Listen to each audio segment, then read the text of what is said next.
Manchester United favourites to sign Jurrien Timber, who went to watch them in the FA Cup final yesterday. Jurrien Timber has said that he will leave Ajax this summer, and United obviously looking for a defensive signing. The Financial Times, a very reliable source, has come out and said which bid they believe and what Rain Group sources are telling them is the Glazers' kind of preferred option, and why they believe the takeover is taking so long. And a little bit of it is to do with Sir Ratcliffe.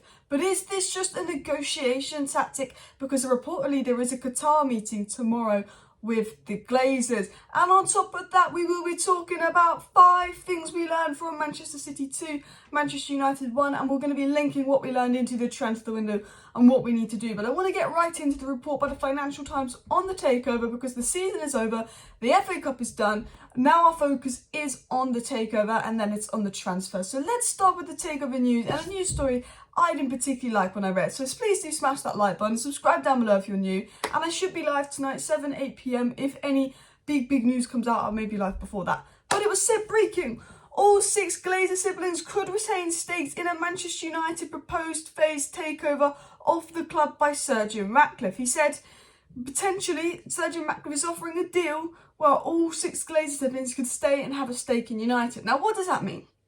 Initially, Jim Ratcliffe would buy 50% and Joe and Abraham would retain 20%. Instead, Sir Jim Ratcliffe was buying 50%, and the 6 Glazer siblings will have the remaining 20% split between them all, and he would gradually buy them out.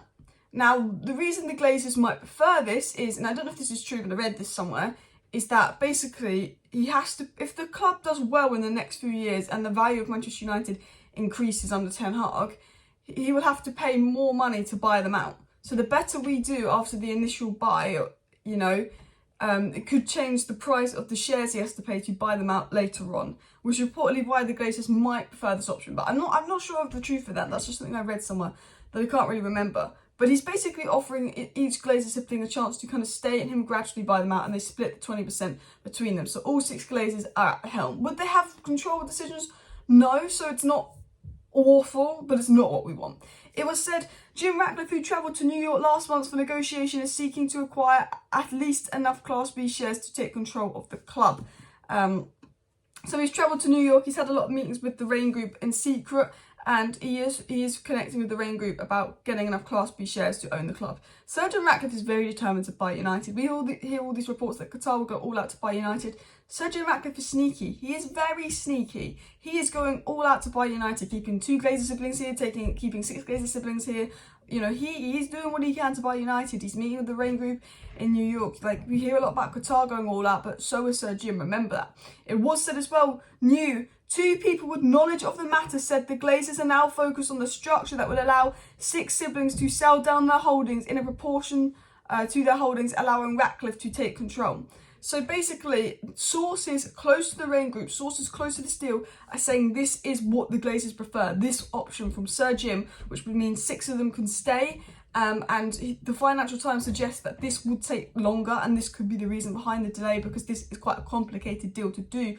But the suggestion from the Financial Times, who's got a source close to the Rain Group, is saying the Glazers' preferred option right now is the Sir Ratcliffe deal, and they're actually just working on the Sir Ratcliffe deal because he's obviously given them a chance to all stay. Now, this is worrying news, because you've got to think the takeover's been delayed, they haven't said anything, but they're making kind of transfer moves, agreeing a new contract for Delot, agreeing personal terms to the Mason Mount already. So I do sit here and think, well, why are they agreeing a new contract with Delot? Why have they agreed personal terms with Mason Mount if nothing is happening with the takeover, or they don't know what's happening with the takeover? Could this suggest that something with the takeover is already done? And could the reason for the delay of the takeover, why the Glazers wait until after the FA Cup to announce who is likely to be the preferred bidder and what's going on with the takeover, is it because they know the fans won't like the outcome? It's Sir Ratcliffe coming in with the Glazers staying and remaining a small stake in the club. Is this why they won't announce anything? Because if they do, they know there'll be protests at Wembley. They know there'll be protests at Old Trafford. They are acting like a club, you know, agreeing personal terms with one player, getting a contract done with another player, contacting multiple players, linked to so many high money players that look like they're going to spend a lot of money this summer. Is it because they know where the money's coming from? They know what's going on with the takeover, and the reason for not saying anything about it and kind of delaying the deal to kind of talk about the takeover is because they know it's going to upset the fans.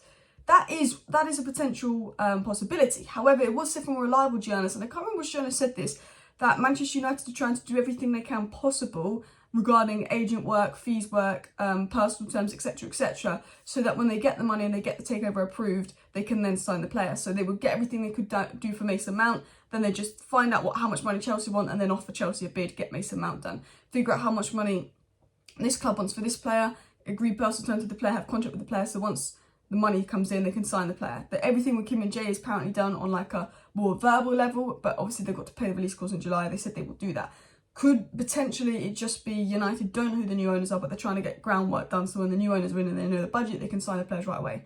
Potentially. Could it also be the reason that it's coming out that, you know, this is Sir Jim's offer, this is what the Glazers are working on, all 6 Glazer siblings want to stay, Sir Jim's put in this offer, etc., they really like this. Could this story be coming out deliberately by the Rain Group, deliberately leaking information because they know the Glazers are in London and there could be a meeting with Qatar this weekend?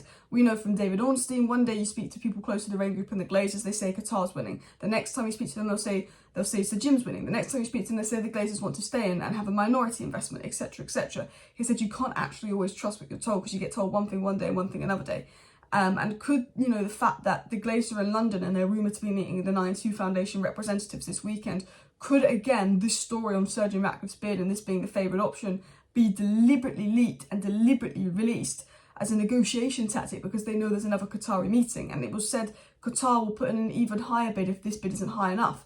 Is this to drive an even higher bid out of Qatar? Is this what this report is? The Qatar read this, they get worried, they get an even higher bid out of Qatar because reportedly they've got a meeting with Qatar tomorrow, because Glazers do put out stories as a negotiation tactic. I'll be honest with you guys, this is a reliable source, and if this offer is true, I understand why the Glazers would take this offer over Qatar's offer, because the Glazers are ridiculously greedy and Jim Ratcliffe is technically giving them more money per share, so over a longer period they will get more money for the club and they still get to retain some control, whereas, you know, Sheikh Yassim just wants to buy them all out. The problem is with the Sir Jim Ratcliffe offer, it's very complicated and it will take even longer to do, which could be the reason for the takeover delay. I feel like it's edging towards Sir Jim Ratcliffe, but you just don't know with the Glazers. This could be a ploy to play Qatar. It was also said, by the way, that Ratcliffe and Ineos would buy the remainder of the Glazers shares in the coming years through derivative contracts. The structure of Ratcliffe's bid means he can part up with less capital up front, obtain majority control and invest in the club. They said, one source said the penny has started to drop. There's no requirement to make an offer to all shareholders.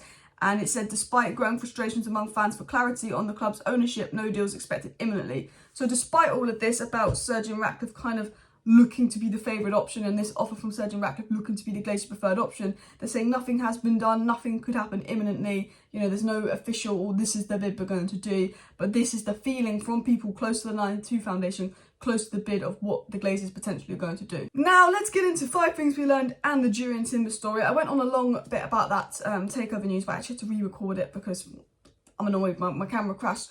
On Jurrien Timber, wants to leave Ajax, kind of will leave Ajax. United, Arsenal, Liverpool, Bayern, all linked to him. His first choice would be Manchester United, rejoin with Ten Hag, play in the Premier League, went to Wembley. United want a defender, United want a defensive option. It's between Jurrien Timber and Kim Min-jae. I think we sign one and not the other. I think Ten Hag likes Jurrien Timber, but he might prefer Kim Min-jae and a little bit more experience. Jurrien Timber wants to come to United. We have to wait and see what goes on with Jurrien Timber. But let's get into 5 things we learned versus Manchester City. And number one, and I appreciate this Mason Mount signing a lot more now. That Eriksen performance was awful. That Eriksen performance, he was just as bad as David De Gea. He was poor today. He lost the midfield. He could not cope with the Manchester City midfield. Eriksen is a good player against bottom table sides, mid-table sides, where you dominate possession and you're not getting outrun. He does not have the energy to compete with the Manchester City midfield, and he was the worst player on the pitch. And although I'm not the biggest fan of the Mason Mount signing, Mason Mount would be an improvement on Eriksen. The Mason Mount, I could see the use of Mason Mount in that game. Now, I say if we sign Mason Mount, we've also got to sign another midfielder like a Lavia, a Casado, someone that can fill in deeper and help pick the ball off the centre-backs, because that is another issue with control. I don't think Casemiro, Mount, Bruno works, but it is an improvement on Eriksen. But I look at that game and I go, yep, I see the need for Mason Mount a lot more, an improvement on Eriksen, but we still need another midfielder on top of Mason Mount. The second thing we learned is we need a new goalkeeper. Man City's second goalkeeper looked better than David De Gea today, or Hager. You know, I like David De Gea. A lot of people wanted him sold last summer. I said, look, we've got bigger issues than David De Gea. We've got bigger fish to fry.